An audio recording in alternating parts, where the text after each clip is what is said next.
Welcome to Paranormal or Reality. On today's video, we explore some ghost stories. Now make sure to like and subscribe for more content like this. Let's begin. I am 21 years old. I moved to Maine from the Keys when I was 5 years old and lived in the same old farmhouse since. I believe it is haunted, but I also could just be insane. It was a big jump, to say the least. Not only were we 30 minutes from the ocean, which was much different from living on the shore, but the house was extremely old too.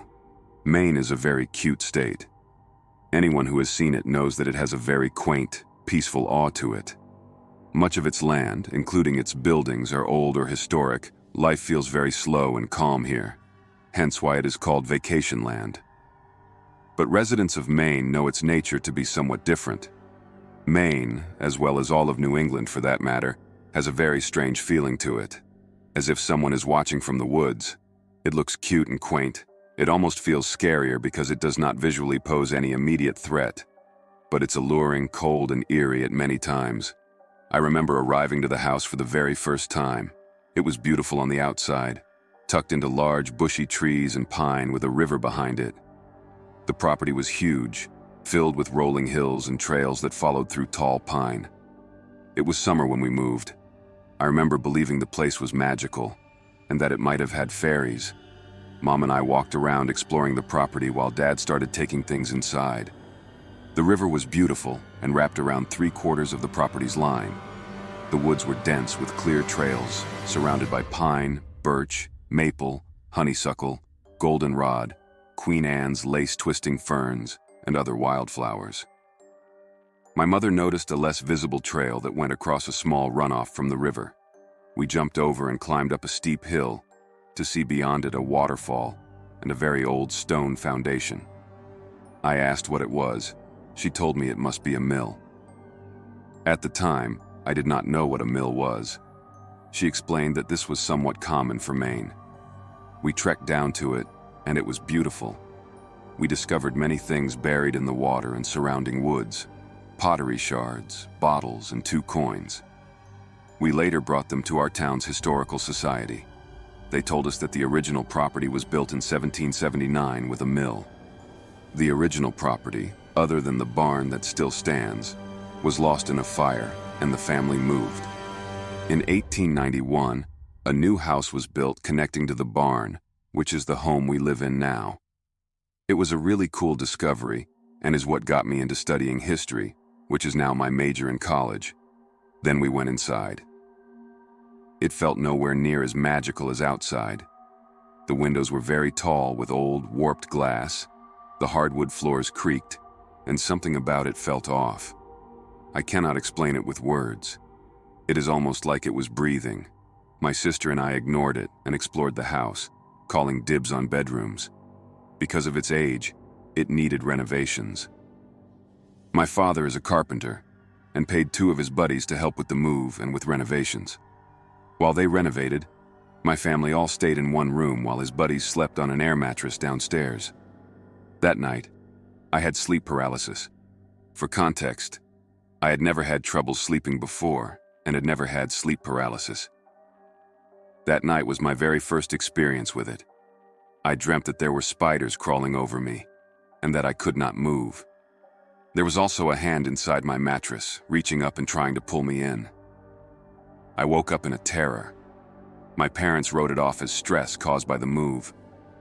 I had sleep paralysis and nightmares regularly in my bedroom, so much so that I started sleeping with my little sister. I remember the first night I went to sleep in her room. I had woken up from a nightmare and had to get water downstairs. The stairwell on the 2nd floor has no windows, only 6 doors. 4 which lead to bedrooms, 1 storage closet, and the small attic door. When I left my room, I remember fiercely looking away from the darkest corner of the stairwell, which led to my mom's office. When I reached the stairs, I looked across to the dark corner and saw a glowing orb. It was white with blue glowing spots. I was not afraid of it. More so, I was curious. I walked closer, but eventually came to my senses and went back into my bedroom. I was frequent to nightmares. As I got older, I just wrote it off as sleepwalking. I have never seen anything like that in this house ever again. As I spent more time in the house, my sister and I noticed strange things about it. Here is a list of things that still go on to this day, and singular strange events. If you listen closely, it sometimes sounds like someone is walking up and down the stairs at night. Up 2 steps, down 3, up 4, down 2. The doors are all original, so it is easy to hear when someone is actually on the stairs. This noise is far more subtle. When you get to the bottom of the stairs, it always feels as if someone is peering at you through the dark living room to the left. I sometimes close this door before night because it seriously weirds me out. Speaking of that room, we have always had dogs, and it's honestly not a frequented room. It is the second living room and has no TVs. 2 windows, a fireplace, couches, a table, and some bookshelves. Though it looks comfortable, it does not feel it, and I suppose that might partly be why it is less frequented than the main living room. We have always had dogs. They have all taken a liking to the same spot in the room. It makes me less afraid, but is still strange to me. Back on this room, I did sleep in there once. I was very sick with strep throat during a storm and was reading all day on the couch. It was a nice way to escape my bedroom without having to listen to the TV in the other room. At night, my father gave me NyQuil. I was too exhausted to move and fell asleep in there. I had a nightmare and sleep paralysis that night. The nightmare was that a lady had been living in the room in secret, though I don't remember much of the details. When I had sleep paralysis, it was of someone's hand across my face. It was horrifying. I could barely see in the dark, could not move. I was 11, and still remember trying to scream and the fast pacing of my heart. Everyone who has ever been there finds the house creepy, even firm deniers of the paranormal. This especially goes for the land. The house is honestly very cute, but has a strange feeling to it that makes it creepy, which is almost more off-putting than an outright scary-looking place. It looks comfortable and safe, but always feels like someone is watching you. Whenever my sister and I would have friends over, they wanted to go through the house at night in pairs. My best friend of 10 years refuses to go in the woods at night. My cousin and I once camped out back by the river, but got too creeped out to fall asleep. So we went back into my room and made a fort instead. In the 8th grade, my little sister and I had a slumber party camping out back when I saw something outside. Her and I are not far in age, so we get along quite well. Our birthdays are 2 months apart, so that year we had decided to celebrate them together in May. I have a slumber party, bonfire, camp out. We camped by the river where the bonfire was built, which was far from the house and surrounded by trees. I went up to grab my iPad so we could play music and watch movies. When I walked back outside, it was dark.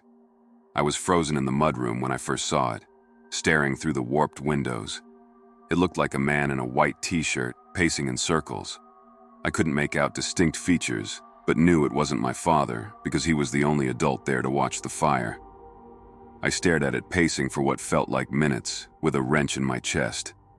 It was so dark, I had questioned if what I was seeing was even true. I opened the door and stepped onto the porch to see it was still there, pacing.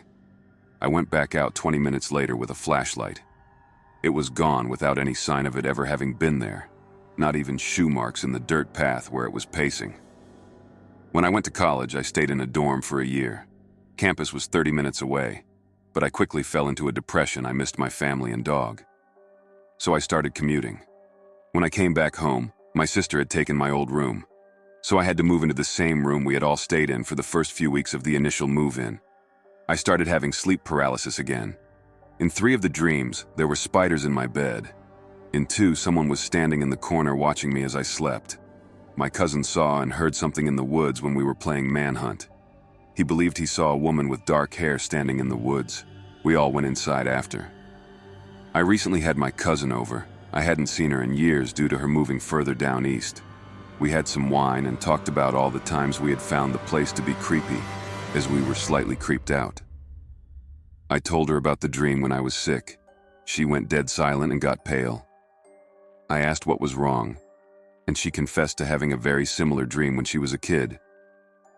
I don't know if she is lying, but her reaction seemed genuine. She was never the type to lie. My dog knocks on the door by shaking the knob with his nose. One night I was on FaceTime with my boyfriend, who was aware that our dog does this. We both heard the knob shake. I yelled my dog's name. When I opened it, he was not there. I searched but did not find him. It was strange to say the least. My boyfriend has never heard anything else on the phone other than a voice after I'd fallen asleep that exclaimed, "Ha!" He said it sounded like a man, but was quiet, and he assumed it was my father outside in the hall. It could have been, but my dad does not laugh like that. Sometimes it sounds like someone is pacing downstairs. The stairs are very loud and creaky and can be heard through all the doors upstairs. It sounds like stomping. It can be heard upstairs in the attic too, but I've only heard it once or twice ever. Rarely, I have noticed I never heard anyone go down or upstairs, but that I hear pacing at night. That is all I can think of right now. I have lived here for a very long time, so I have gotten used to a lot of it, sorry. Okay, so this happened 2 nights ago. I awoke suddenly and saw it was 3 a.m. The house was super quiet, and I was by myself since my hubs was at work. I rubbed my eyes, convincing myself it was just another restless night, but as I settled back into bed, a strange feeling washed over me. It wasn't because I binged-watched ghost encounters. I looked around the dimly lit room. Then I heard a soft whisper, barely audible, but distinct enough to send chills down my spine. I sat up, straining to listen. It seemed to be coming from the hallway. I began sweating profusely. My PJs were soaked. "Hello?" I called out. No answer. I tried to convince myself it was just my imagination, but curiosity tugged at me since I was alone. I put my legs over the side of the bed and stood up, but still under the comforter. As I crept down the hallway, the whisper grew clearer, and I noticed a light down the hall toward the living room. My heart raced. I literally thought I was going to have a heart attack. I had to breathe because my mouth was turning into cottonmouth. I turned the corner. In the darkness of the corner by the lamp stood a dark shadow figure. Sweat began dropping off my arm, down my back. Even my hair was wet. I could barely breathe, frozen in place. The whispers were barely noticeable, but it seemed to say, "Help me." I was so scared I was frozen and drenched in sweat. It suddenly moved toward my nanny's old mirror, hanging on the wall. My heart pounded in my chest. I stumbled back, falling backwards into the hallway onto the floor. My comforter stuck and intertwined between my legs, my arms unable to move and my knees numb. I crawled back to my room so fast I have bruises all over my knees and shins. I don't think I ever moved that fast. I jumped back into my bed under the covers, unable to get the courage to change out of my wet clothing.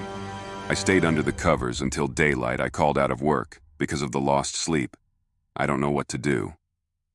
This is the first paranormal encounter at my house, and I had to share this one. We just moved into this house 1 month ago. I'm literally terrified to the core. I'm also going to see about putting up some cameras. Thanks for tuning in. Watch another video if you dare.